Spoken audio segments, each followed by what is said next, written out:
അതിഭീകരമായ ഒരു അവസ്ഥയിലൂടെയാണ് സീറോ മലബാർ സഭ കടന്നു പോകുന്നത്. ഏകീകൃത കുർബാന ആവശ്യമില്ല എന്നൊരു നിലപാടെടുക്കുന്ന ഒരു വിഭാഗം മെത്രാന്മാരും വൈദികരും. അവരുടെ പ്രവൃത്തിയെ വിമത ചെയ്തികളെന്ന് വിശേഷിപ്പിച്ചാൽ പോലും മതിയാകില്ല, അതിനൊരു പുതിയ വാക്ക് തന്നെ കണ്ടുപിടിക്കേണ്ടി വരും. ഈ നാളുകൾ വരെ സഭ നയിക്കപ്പെടുന്നത് എപ്രകാരമാണ് എന്നതിനെക്കുറിച്ചുള്ള ഒരു ധാരണ പോലും ഇല്ലാതെ അച്ചമ്പട്ടവും മേടിച്ച് കത്തോലിക്ക സഭ നയിക്കാൻ വന്നിരിക്കുന്ന ചില വൈദികർ. ഇവരെയൊക്കെ ഇരുത്തേണ്ടടുത്ത് എന്തെങ്കിലും നൽകി ഇരുത്തിയില്ലെങ്കിൽ ഇനിയും കാര്യങ്ങൾ കൂടുതൽ സങ്കീർണമാകും. അതാണിപ്പോൾ എറണാകുളം അതിരൂപതയുടെ മുന്നിൽ നടക്കുന്ന രാപ്പകൽ സമരമടക്കം നൽകുന്ന സൂചനകൾ. എന്ത് ചെയ്യാനാകുമെന്ന് സഭാ നേതൃത്വം തന്നെ മറുപടി പറയണം. ക്രിസ്തീയ വിശ്വാസം ഒരു തത്വസംഹിതയല്ല, അത് ക്രിസ്തു എന്ന വ്യക്തിയിലുള്ള വിശ്വാസമാണെന്നത് അടിസ്ഥാനപരമായ സത്യമാണ്. ബെനഡിക്ട് 16 മാർപ്പാപ്പ അത് ഊന്നി പറയുന്നുണ്ട്. എറണാകുളത്തെ വിമത പ്രശ്നത്തിൻ്റെ മർമ്മം ഇവിടെയാണ്. വിമതരെ നയിക്കുന്നത് വിശ്വാസമല്ല, ചില പ്രത്യയശാസ്ത്രങ്ങളാണ്.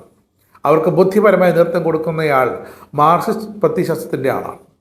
കണ്ണൂർ പാർട്ടിയുടെ ശൈലിക്ക് ആധാരം ഈ പ്രത്യയശാസ്ത്രം തന്നെയാണ്. അതനുസരിച്ച് ശത്രുവിനെ വേണ്ടി വന്നാൽ ഉന്മൂലനം ചെയ്യുന്നതിൽ തെറ്റൊന്നുമില്ല എന്ന ആ പ്രത്യയശാസ്ത്രം തലയിൽ കയറ്റി വച്ചിരിക്കുകയാണ് ചില മെത്രാന്മാർ.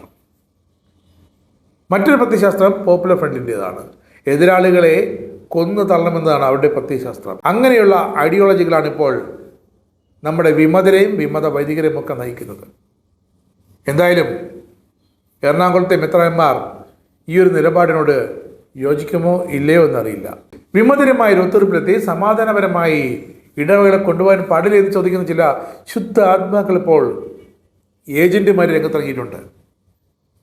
അൽമായരെ പിടിച്ച് വിമതരെ പക്ഷത്ത് ചേർക്കുകയാണ് ഇവരുടെ ലക്ഷ്യം. വിമതരെ സംബന്ധിച്ചിടത്തോളം ഇതൊരു ഐഡിയോളജിക്കൽ വാറാണ്. അതുകൊണ്ട് വിശ്വാസികൾക്ക് ഇവരുമായി യോജിപ്പിൻ്റെ മേഖല കണ്ടെത്തുക ദുഷ്കരമായിരിക്കും. വിമതർ പോകുന്നത് രണ്ട് പ്രത്യയശാസ്ത്രങ്ങളെ അതിൻ്റെ പിൻബലത്തിലാണ്. വിശ്വാസികളാകട്ടെ യേശുക്രിസ്തുവിലുള്ള കർത്താവുള്ള വിശ്വാസവുമായിട്ടാണ് അവർ മുന്നോട്ട് പോകുന്നത്.